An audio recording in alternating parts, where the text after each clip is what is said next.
कि हमारे do sir जिला शिक्षा पदाधिकारी का इंटरव्यू साक्षात्कार हमारे बीच रहने वाले हमारे साथी लेंगे तो सच में हमारे लिए भी बहुत गर्व है। सर, मेरा नाम अश्विनी दुबे है। मैं वर्ग 8 का छात्र हूँ। मेरा नाम वर्षा कुमारी है। मैं क्लास 9 की छात्रा हूँ। मेरा नाम अंजलि कुमारी है। मैं वर्ग 10 की छात्रा हूँ। आज हम यहाँ पर एक पत्रकार की भूमिका में हैं सर, और हम आपसे कुछ सवाल पूछेंगे और यह आशा भी करते हैं कि आप हमारे सभी प्रश्नों का जवाब बहुत ही सरल एवं स्पष्ट रूप में दे दीजिएगा।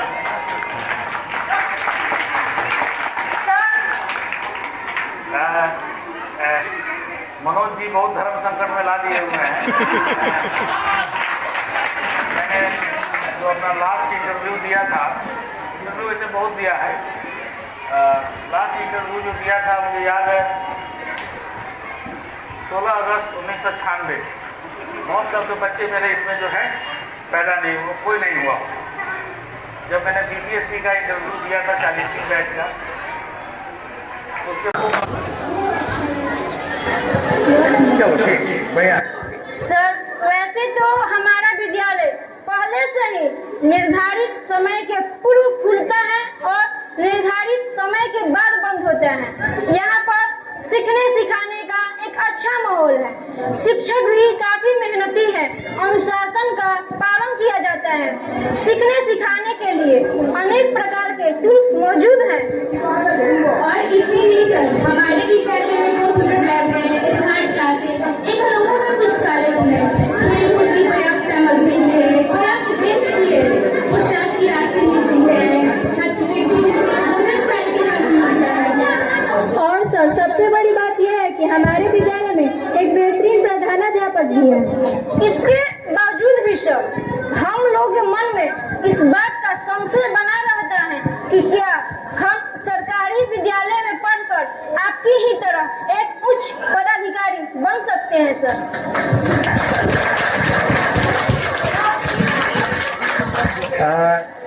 देखिए, मैं आपको अपने बारे में बताऊं कि आप लोग सोचते होंगे कि मैं बहुत अच्छे स्कूल या बहुत ये मैं पढ़ा होगा। मैं शुरू से लेकर ग्रेजुएशन करने तक मेरी योग्यता बीएससी फिजिक्स ऑनर्स है। मैं सिर्फ और सिर्फ सरकारी स्कूल में ही पढ़ा हूँ। जब मैं प्राइमरी स्कूल में था तो आपको तो बड़ा अच्छा बिल्डिंग वोल्डिंग मिला हुआ है। हम लोगों के पास बिल्डिंग नहीं था। हमारे गांव में एक बरगद का पेड़ था, तो बरगद के पेड़ के नीचे क्लास चलता था और सूरज के एंटी डायरेक्शन में हम लोगों का क्लास लगता था। बारिश होती थी तो किसी के बरामदा में हम लोग पढ़ते थे। तो ऐसी कोई बात नहीं है। बाद में जब हम लोग मिडिल स्कूल में गया तो एक छपड़ैल मिडिल स्कूल था, उसमें पढ़ा। हाई स्कूल में गया, वो भी खपड़ैल हाई स्कूल था। कॉलेज में गया तो अच्छा एक कॉलेज मिला था, हेडक्वार्टर का कॉलेज था। तो क्यों नहीं बन सकते हैं? बिल्कुल बन सकते हैं। जब मैं आपके पास तो अच्छा स्कूल है, बैठने के लिए बेंच डेस्क है, हम लोग तो बोरा लेके जाते थे। बोरा का तो अब प्रचलन खत्म हो गया। हम लोग बोरा लेके जाते थे। किताब भी फ्री में नहीं मिलती थी, खाने होने को भी कुछ नहीं मिलता था। रुमाल में 2-2 सूखी रोटी लेके जाते थे पढ़ने के लिए। तो आप बढ़ सकते हैं अगर आप समझते हैं कि मैं अच्छे पद पर हूँ, अच्छा अचीवमेंट किया है जिंदगी में, तो आप क्यों नहीं बन सकते? आपको तो बहुत सारी सुविधाएं हैं। हमारे प्राइमरी में मात्र 2 टीचर थे, मिडिल में गया तो 5 या 6 टीचर थे। अपने यहाँ तो मुझे लगता है एटलीस्ट 20 टीचर्स होंगे। कभी मैट्रिक में मिडिल स्कूल में जाके हम लोगों ने बेंच डेस्क का स्वाद लिया, जब बैठने का अवसर मिला। बाकी सब तो हम लोग बैठ के जमीन पर ही बैठ के पढ़ते हैं। इसलिए सब कोई कहीं भी कोई भी अगर इच्छा शक्ति है तो कोई भी अचीवमेंट कभी भी कोई प्राप्त कर सकता है। प्रारंभिक विद्यालय के बच्चों को किन की विशेष बातों पर अधिक ध्यान देना चाहिए कि आगे चलकर किसी तरह की प्रतियोगी परीक्षाओं में उन्हें परेशानी ना हो? देखिए, मैं आज भी लिखता हूं तो मेरे लिखे का कोई दूसरा नहीं पढ़ता है। तो लैंग्वेज के बारे में मैं बहुत नहीं ज़्यादा ये कर सकता हूँ। मेरा मैथमेटिक्स बहुत से शुरू से ही काफ़ी अच्छा था।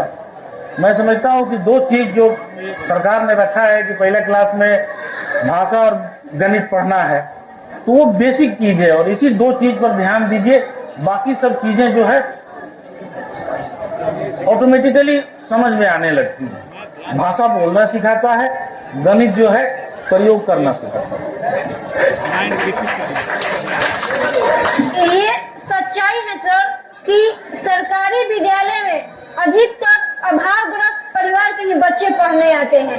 यहाँ तक कि कुछ बच्चे ऐसे भी हैं जिनकी पहली पीढ़ी विद्यालय पढ़ने आई है। इनके यहाँ पढ़ने लिखने का माहौल वही होता है। इन बच्चों में क्वालिटी एजुकेशन कैसे दिया जाए सर? देखिए, इसमें देखिए एक बात मैं आप लोगों का एक प्रश्न बड़ा अच्छा है और सभी बच्चों के लिए। क्या जो अभावग्रस्त बच्चे होते हैं वो सभी कमजोर होते हैं, या जिनके पास कोई अभाव नहीं है वो सब जो है बहुत मजबूत होते हैं पढ़ने में? ऐसा तो नहीं है। अभावग्रस्त बच्चे भी बहुत अच्छा करते हैं, भले उनका परसेंटेज कुछ कम हो। और जो रिच फैमिली के बच्चे हैं वो अगर, ऐसा नहीं है कि 100% वो लोग अच्छा कर जाते हैं। बात होती है मेंटेलिटी की कि बच्चे कैसे पढ़ते हैं। एकदम लोअर से लोअर क्लास का हम लोग जब पढ़ते थे तो 95% बच्चों के पैर में चप्पल नहीं रहता। आपके पास जो ड्रेस है, बेल्ट है, वो किसी के पास नहीं रहता। हमारे जो पुराने बैठे हुए हैं जयप्रकाश जी, जो रिटायर होने के एज में होंगे, उन लोग को अपना पढ़ाई का दिन याद आता हो कि हम लोग जब 1 किलोमीटर 2 किलोमीटर जब हाई स्कूल 3 किलोमीटर जाते थे तो किसी के पैर में चप्पल नहीं रहता था। और गर्मी के दिन में हम लोग खेत होके आते थे, नहीं के रास्ता होके, क्योंकि रास्ता में गर्मी जो है ज्यादा पड़ती थी, पैर जलता था और खेत होके आते थे। तो मोस्टली बच्चे, हम ही नहीं सभी लोग, सभी बच्चे जो है खेत होके आते थे कि वो घास पर चलेंगे तो पैर नहीं जलेगा। इसलिए अभाव तो सबके पास था। आज का अभाव उस समय ठीक,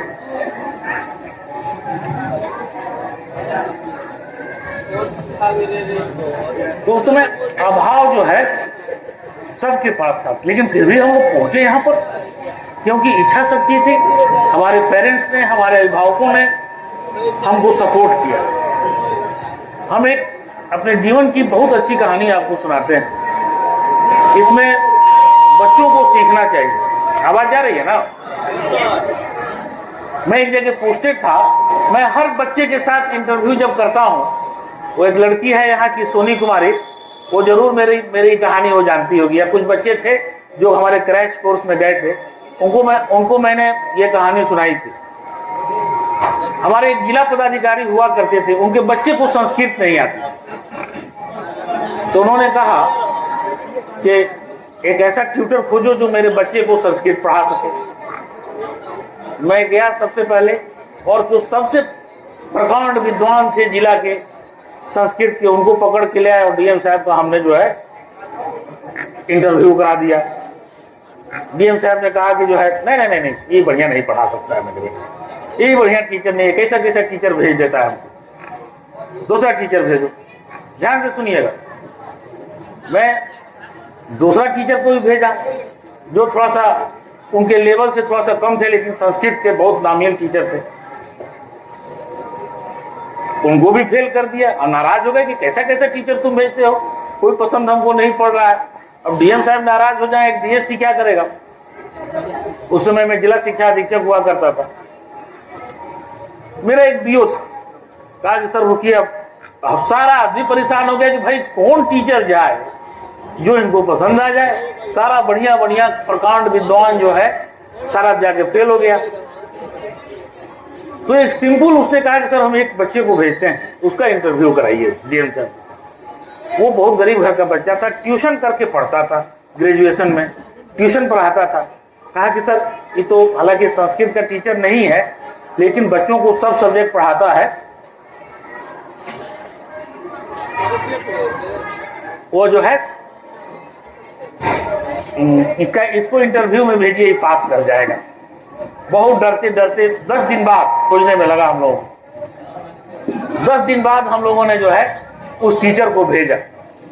उस टीचर का नाम इत्तेफाक से हमारे ऑनरेबल सीएम के नाम का था, नीतीश नाम, मुझे आज भी याद है। तो हम लोगों ने कुछ समझा बुझा के बताया, भाई पहले हम भी लोग इंटरव्यू ले लेते हैं, तब भेजा जाए डीएम साहब के पास। डीएम साहब के पास इंटरव्यू में हो गया। रात में मेरा फोन मोबाइल बजा, लगता है डीएम साहब के ऐसे कॉल आ गया। तो बोले गासन, ये लड़का पास कर गया, इसको कल से मेरे पास भेज देना ना। बहुत इंटरेस्टिंग कहानी है, सभी बच्चे खासकर ध्यान से सुनेंगे। अब हम लोग को उतना ये नहीं था, कल होके उस लड़के को बुलाया, हम कहा बताओ तुम्हारा क्या इंटरव्यू हुआ था? कहा कुछ नहीं हुआ सर। तो फिर भी बताओ क्या क्या पूछे हैं? तो बोला 3-4 सवाल पूछे हैं, चाय पिलाएं, कहें कि जो है कल से आ जाना। हम बोला क्या हुआ? तो बोले कि सर पूछे हैं कि मेरा बच्चा को संस्कृत कितना दिन में सिखा दोगे? तो हम बोले तुम क्या जवाब दिए? तो बोला कि जो है मेरा बच्चा सर हम 5-6 महीने में इसको संस्कृत सिखा देंगे, लेकिन ये इस पर निर्भर करता है कि आपका बच्चा सीखता कितना दिन में। इसी पर कहे बहुत अच्छा, बहुत पास कर गया। हमने पूछा तो फिर क्या बोले? तो कहे कि देखो असली टीचर तुम ही हो जो बच्चे की मेंटेलिटी जान ले। अरे पहले वाला 2 आया तो कहा कि एकदम 3 महीने के अंदर में आपको बच्चे को जो है कंट्रस्ट कर देंगे, और दूसरा आया कहा कि 4 महीना में कर देंगे। वो क्या जानता है कि हमारा बच्चा की सीखने की उतनी कैपेसिटी है कि नहीं। मेरा बच्चा वो चीज सीखेगा कि नहीं सीखेगा। हम लाख पूछ देते, बच्चा पढ़ना तो बच्चे को ही है। फिर हमको बुलाए डीएम सर, कहे कि वो टीचर तुम्हारा बहुत अच्छा आया था, डीएससी तुम्हारा टीचर बहुत अच्छा था। वो बताओ तुम पहले वाले को भेजा था, कहा कि 3 महीना में बना देंगे, कंट्रस्ट कर देंगे, प्रकांड बंदित बना देंगे। अरे मेरा बच्चा सीखेगा तब ना, मेरा बच्चा पढ़ेगा, मास्टर साहब पढ़ा के चले जाएंगे, जाके इस कान से सुनेगा दूसरे कान से निकाल देगा, दिमाग में रखेगा नहीं तो सीखेगा कैसे? तो उस टीचर की मेंटेलिटी जो है अच्छी लगी हमको, इसलिए उसको भेज दो। सभी बच्चे ध्यान में दे दीजिए कि सारी फैसिलिटी आपको सरकार मुहैया करा रही है, दे रही है, लेकिन आफ्टर ऑल पढ़ना तो आप ही को पड़ेगा। कोई आदमी जाके एग्जामिनेशन में आपको नहीं ना लिख सकता है, आपके बदले में कोई आदमी तो नहीं लिखेगा। आपके बदले में कोई ये नहीं था, मैं स्कूल जाता हूं इसका ट्रांसलेशन मास्टर साहब नहीं ना बताएंगे, या आपके पिताजी तो नहीं बताएंगे, बनाना तो आप ही को है। इसलिए सबसे बड़ी जरूरत जो है आपकी होती है। इसलिए आप लोग सीखिएगा तो अभाव संसाधन कोई बाधा में नहीं है, कोई भी ये कोई बाधा नहीं है। ये आपको जरूर न जरूर कहीं ना कहीं से ऐसे आपको रिसोर्सेज मिल जाएंगे, जब आपको जो है आपको सहयोग मिल जाएगा, जो आप बिल्कुल अच्छा करेंगे। बस आप में इच्छा शक्ति होनी चाहिए कि हम पढ़ रहे हैं, हमको पढ़ना है ना। मास्टर साहब हैं पढ़ा देंगे, गार्जियन है आपको ट्यूशन रख देंगे, एसी कमरा बनवा देंगे कि बच्चा मेरा इसमें पढ़ेगा। लेकिन आप जाइएगा पढ़ने के लिए, रहेगा मन की जा रही कब मास्टर साहब जाएंगे हम चले क्रिकेट खेलें, चले टीवी देखने, कब चले बच्चा सबके साथ खेलें। सब जरूरी भी है, लेकिन हर चीज का समय है। इसलिए सारी रिस्पॉन्सिबिलिटी, बहुत सारी चीजें हैं, सारी रिस्पॉन्सिबिलिटी जो है बच्चों पर है, आप पर है। अगर आप लोग बढ़िया से मन लगा के पढ़िएगा तब ठीक होगा, नहीं तो लाख फैसिलिटी आपको दिया जाता रहेगा, कहीं कुछ नहीं। सर, एक शिक्षा पदाधिकारी के रूप में आपने भिन्न भिन्न जिलों में काम किया है। आप अनेकों विद्यालयों का निरीक्षण करते हैं। आप हमारे विद्यालय को किस रूप में पाते हैं? आई थिंक ये जो है मुझे 2 या 3 अपने पूरे लाइफ में इंस्पेक्शन में, या एक ही विद्यालय या 2, 3, 4 विद्यालय को चुनने को कहा जाए जो अच्छे स्कूल हैं, जो मेरे पसंद के विद्यालय हैं, तो उसमें आपका विद्यालय भी जो है एक अच्छा विद्यालय है। एक विद्यालय आता है, हो सकता है 1 नंबर पर आ जाए, हो सकता है 2 नंबर पर आ जाए, लेकिन कोई एक नंबर चुनने के लिए बोलेगा तो मैं इस विद्यालय को पर जरूर विचार करूंगा। हो सकता है कोई दूसरा भी आ जाए, लेकिन इस विद्यालय को मैं जरूर चुनूंगा। एक नंबर में चुनने के क्रम में इस पर जो है मैं इस पर जरूर विचार करूंगा। मैं सभी लोगों को बता दूं, मैं सभी को जबरदस्ती पकड़ के लाया। मुझे 2-4 विद्यालय ऐसे हैं जिसे बहुत अफेक्शन है, जिसमें एक विद्यालय ये भी है। मुझे याद है जब हमारे डायरेक्टर सेकेंडरी आए थे तो 2-3 जगह स्कूल देखे तो बहुत उनका मायूस हो गए। यहाँ पर आए, चंदा काजी चक में गए तो कहे कि यार अब लग रहा है कि थोड़ा सा जो है माइंड ठीक हुआ, नहीं तो दूसरा लग रहा था कि जो है कि बेकार हम लोग शिक्षा विभाग में काम करते। जो स्थितियां उन्होंने वहां पर देखी थी, पहला हाई स्कूल हम चंदा काजी चक को देख रहे हैं जहां पर इतना अच्छे, वहीं पर बोले थे इतने अच्छे लोग हैं। यहाँ पर आए तो और खुश हुए। उसी सेम डे अगले दिन आके इसको देखे तो बोले कि लगता है सब अच्छा विद्यालय आप हमको दिखा रहे हैं। हम कहा क्या करें सर, हमारा भी कभी कोई मूड ऑफ होता है, ये दोनों विद्यालय को आके 2-3 विद्यालय को आकर हम आके देखते हैं। तो उन्होंने कहा कि हर ब्लॉक में कुछ ऐसे विद्यालय बना दीजिए। तो मैं उस वक्त से लगातार प्रयासरत हूँ, ऐसे ऐसे विद्यालय जहाँ मिलते हैं मैं हमेशा जो है इस तरह का कोशिश करता हूँ। लेकिन सब कुछ जो है रिजल्ट पर डिपेंड करता है। मैट्रिक का जब रिजल्ट आया तो मनोज जी ने फोन करके कहा कि मेरे सभी बच्चे पास हो गए। बड़ी खुशी हुई। जब मैंने कहा कितने फर्स्ट आए, कितने सेकंड आए, कितने थर्ड आए हैं, तो कुछ उन्होंने टारगेट बताया। हम कहा प्रकाष्ठा यही होनी चाहिए पहली कि सभी बच्चे आपके मैट्रिक में फर्स्ट डिवीजन से पास कर जाए। उसके बाद से कोशिश कीजिए कि सभी बच्चे 90% ले आए, इसलिए टारगेट बढ़ेगा।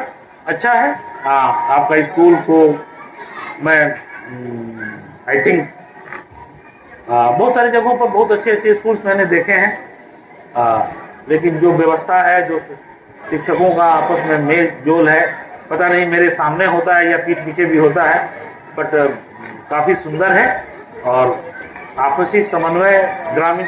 और सबसे अच्छी बात तो ये है कि मैं जिंदगी में पहला स्कूल ऐसा देख रहा हूँ जहाँ ग्रामीण सहयोग कर रहे हैं। मनोज जी जो है बराबर जो है एक बात बोलते हैं कि फला आदमी ने फला ये किया, फला आदमी ने ये किया। तो एक नंबर में तो चुनने को कहा जाए जहाँ ग्रामीण सहयोग कर रहे हैं, तो मैं तो इसी को चुनूंगा, है ना। सभी ग्रामीण लोग जो आए हुए हैं उनको मेरी तरफ से बहुत बहुत बधाई, बहुत बहुत धन्यवाद। पहले बार एक बार आया था तो एक मुखिया जी थे, पूर्व मुखिया थे, जिन्होंने एक कितना कंप्यूटर दिया था, एक लैपटॉप दिया था। तो कम बात है, 30-35 हज़ार का लैपटॉप दिया था, जो आजकल के जमाना में जो चारों तरफ से लोग खींचते रहते हैं कैसे जो है इससे लिया जाए। यही ना होता है सब स्कूल में, रोज 10 को कंप्लेन आता है मेरे पास, है ना। और आपके यहाँ लोग दे रहे हैं। चलिए ग्रामीणों का भी आपके बहुत बहुत धन्यवाद। और बहुत अच्छा लगता है इस विद्यालय को देखकर। और मैं तो खिचड़ी उचड़ी खाने का टाइम होता है तो कभी कभी चला आता हूँ खाने के लिए। चलो ठीक। कमजोर बच्चों के लिए सरकार ने मिशन दक्ष या फिर स्पेशल क्लास का संचालन करा रही है। हाँ। क्या अच्छा नहीं होता सर कि तेज बच्चों के लिए भी कोई कार्यक्रम चलेगा ताकि तेज बच्चे और अच्छा कर सके? देखिए हमेशा जानिए एक बात कि सबसे छोटा अंक क्या है, आपको मालूम है? Yes sir. क्या है? क्या? सबसे छोटा अंक जीरो है ना। सबसे बड़ा अनंत। इसलिए बड़ाई की कोई, सबसे ऊंचाई की कोई सीमा नहीं है ना जी। कहीं जो है अच्छाई की कोई सीमा है? कोई सीमा नहीं है। इसलिए जितना ऊपर बढ़ते जाओ हम लोग मैट्रिक में थे, जो फर्स्ट डिवीजन पास कर गया वो पूरा इलाका में नाम हो जाता था। आज 95% नंबर कोई लाता है तो उसका नाम नहीं होता है। चलो भाई 98 वाला तो दूसरा जगह बैठ के पड़ा हुआ है। इसलिए अच्छाई की सीमा कोई नहीं होती है। हाँ, जीरो है तो जीरो से बढ़ के 1 हो सकते हैं, वो उपलब्धि हो सकती है। 1 से बढ़ के 3 हो सकते हैं, 5 हो सकते हैं, 10 हो सकते हैं, 12 हो सकते हैं। और 100 से बड़ा तो कोई नहीं होगा। 100 में जो है चलते जाइए आगे, उसी में इनरिच करते जाइए। तो जो अच्छे हैं हमको लगता है कि अब उनको स्वाध्याय के जरिए जो है और अच्छा बनना चाहिए। सर, एक शिक्षा पदाधिकारी के रूप में आपने अलग अलग विद्यालयों का निरीक्षण करते हैं। आप किसी विद्यालय की व्यवस्था को देखकर आप निराश हो जाते होंगे और आप किसी विद्यालय की व्यवस्था को देखकर आप प्रसन्न हो जाते होंगे। सर, हम आपसे यह जानना चाहते हैं कि आप किस परिस्थिति में निराश और किस परिस्थिति में आप खुश हो जाते हैं। सर भाई तो बड़ा जबरदस्त सवाल पूछ रहा है। देखिए, अगर मैं किसी विद्यालय में गया और देखा कि जो है मास्टर साहब 5 गो बैठे हुए और 5 गो बच्चा नहीं है, हाई स्कूल्स वगैरह में देखने, तो देख के जाहिर सी बात है निराशा होती है। वहाँ भी निराशा होती है जब मैं चला जा रहा हूँ और रोड पर बच्चे घूम रहे हैं, नंगे धड़ंग बच्चे घूम रहे हैं और विद्यालय में बच्चे नहीं हैं, इसको भी देखकर बहुत निराशा होती है। मैं हाल ही में एक स्कूल में गया था तरारी में, क्या नाम था उसका, तो मैंने देखा कि जो है उस विद्यालय में 2 टीचर हैं। मुसहर बस्ती से मैं गुजर रहा था, मैंने देखा कि 2 टीचर हैं, 2 टोला सेवक हैं, 20-25 बच्चे जो है 15-20 बच्चे को पढ़ा रहे हैं और गांव में बहुत सारे बच्चे खेल रहे हैं। तो मैंने जाके, मुझे वहां पर खराब लगा और मैंने क्या किया क्या नहीं किया ये अलग बात है, लेकिन वैसे विद्यालयों को देखने में थोड़ा आदमी की मायूसी होती है। अच्छे विद्यालय को देखिए तो मन खुश होता है, थोड़ा सा बुरा विद्यालय देखने के आने के बाद से अच्छा स्कूल देखने का हम लोग प्रयास करते हैं। और जो खराब स्कूल है उसको, मेरा अपना पर्सनल ये है कि हम लगातार उसको टारगेट करते हैं, है ना। बसौरी एंड नौसेजित प्राथमिक विद्यालय बसौरी तरारी में मैं गया था, तो वहाँ पर देखा था तो बहुत हमने फटकार भी लगाई, समझाया भी टीचर्स को। गांव में भी मैं घूमा। अगले दिन गया तो मैंने देखा कि स्थिति सुधरी हुई है। उन्होंने कहा कि सर बाउंड्री वॉल नहीं है, पंखा नहीं है। मैंने तुरंत वहाँ पर कहा कि भाई बाउंड्री वॉल बनाओ, पंखा बनाओ, तो बनने का काम भी शुरू हुआ। तो जिस दिन मैं गया था 20-25% अटेंडेंस था। एक बार दूसरी बार जब मैं गया तो देखा कि मैंने 60 से 70% उपस्थिति है। मैंने कहा भाई 90% तक ले जाओगे तब हम लोगों को अच्छा लगेगा। तो वैसे वैसे स्कूलों को हम लोग देखते हैं तो अच्छा, बहुत ज़्यादा मायूसी भी होती है, बहुत ज़्यादा अच्छा भी लगता है। सर, विद्यालय जीवन से लेकर शिक्षा पदाधिकारी बनने तक के सफर में कोई एक रोमांचक किस्सा बताइए सर।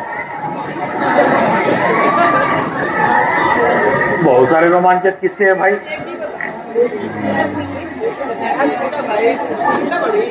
और बहुत ऐसा भी नहीं है। देखो, मैं अपने जीवन का की एक बहुत बड़ी उपलब्धि आपको बताता हूँ। पता नहीं आप लोगों को लाइफ होगी नहीं। मैं जिस तरह से यहाँ पर क्रैश कोर्स चलाता हूँ, मैं बांका में भी क्रैश कोर्स चलाता था मैट्रिक के बच्चों का। तो चला रहा था तो एक बार एक बच्ची आई, उसका चयन नहीं हुआ था और वो क्या दिव्यांग बच्ची थी और उसे खड़ा होकर चला नहीं जाता था, इस तरह चला जाता था, बचपन ये चला जाता था। वो कही कि सर मेरा सिलेक्शन नहीं हुआ है, लेकिन हम आपके यहाँ पढ़ना चाहते हैं, बहुत गरीब हैं, ट्यूशन नहीं पढ़ सकते हैं, विकलांग हैं, तो हमारा कोई भविष्य भी नहीं है, हमको चयन कर लीजिए, हम आपके बच्चों। हमने कहा देखो इसमें तो खाली हम तेज बच्चा को लाते हैं। कहा कि सर हम अलग एक क्लास में बैठ के पढ़ लें, बच्चों के साथ आपके बच्चों के मेन स्ट्रीम में नहीं रहेंगे, जो मास्टर साहब पढ़ाएंगे उसको हम जो है सीखेंगे। मैंने कहा चलो तुम चलो, तुम कुछ भी हो। तुम कहा 15-20 किलोमीटर से तुम कैसे रोज आओगे?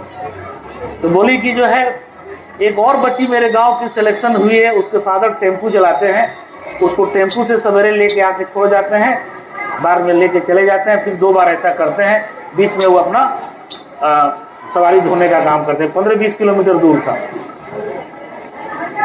हम कहा थोड़ा सा उनको कह दीजिएगा तो हम जो है पढ़ लें, हमको भी ले आएंगे। तो मैंने उनको बुला के कहा कि भाई देखिए आपकी बच्ची नहीं पढ़ रही है, इसको भी लेते आइएगा, लेते जाइएगा। क्या उस लड़की का नाम था, स्वाति या क्या नाम था, तो कहे कि नहीं सर हम एकदम ले जाएंगे ले आएंगे। वो बच्ची लगातार देखो, वो जो चलती थी ना, खड़ा नहीं होती थी, इस तरह से बैठ के घुटना के बल ही चलती थी। उसमें टेस्ट वोस्ट लेते थे तो धीरे धीरे उसमें जो है सुधार हुआ, बहुत सुधार हुआ। जब रिजल्ट आया तो हमारे 27 या 28 बच्चे थे, 22% बच्चों ने जो है 90% से ऊपर मार्क्स लाए।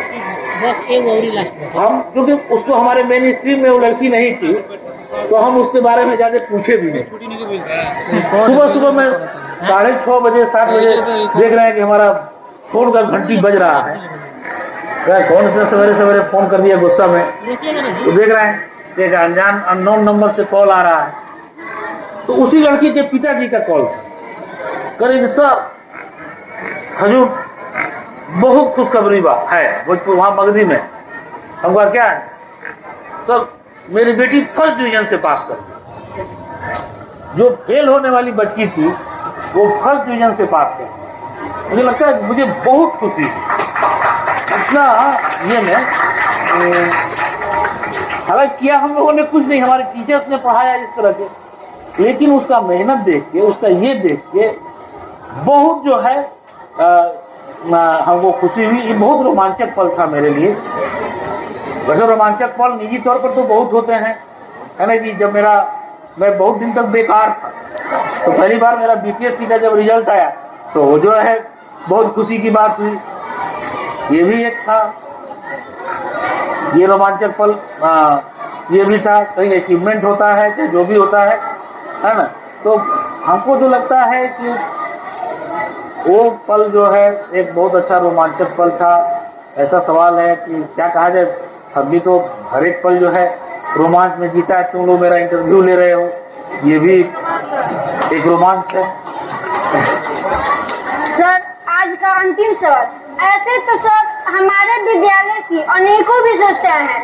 यदि सर आपसे यह कहा जाए कि हमारे विद्यालय की कोई एक सबसे महत्वपूर्ण विशेषता बताइए तो सर आप क्या बताना चाहेंगे? भाई सबसे आखिरी सवाल सबसे टफ है जी। राजाराम जी आप बताइए भाई, मेरे हेल्प कीजिए थोड़ा सा। है? क्या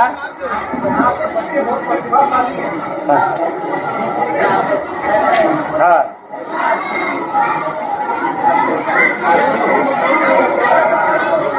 हाँ चलो बहुत बढ़िया। मैं होता है ना कौन बड़ेगा करोड़पति में कौन है फ्रेंड या क्या होता है, हेल्प होता है ना ऑडियंस में हेल्प वाला। तो मैं इनके बात से पूरी तरह सहमत हूँ।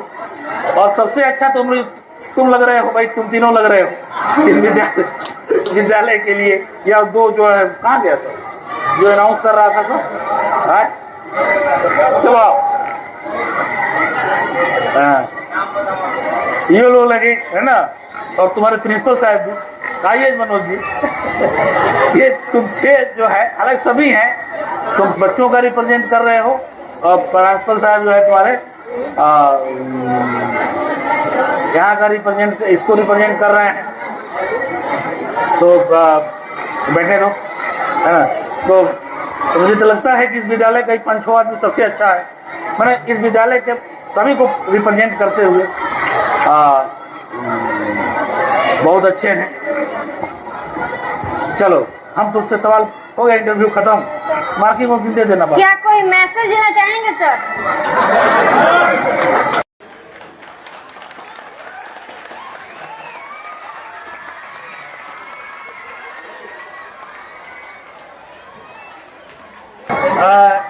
देखिए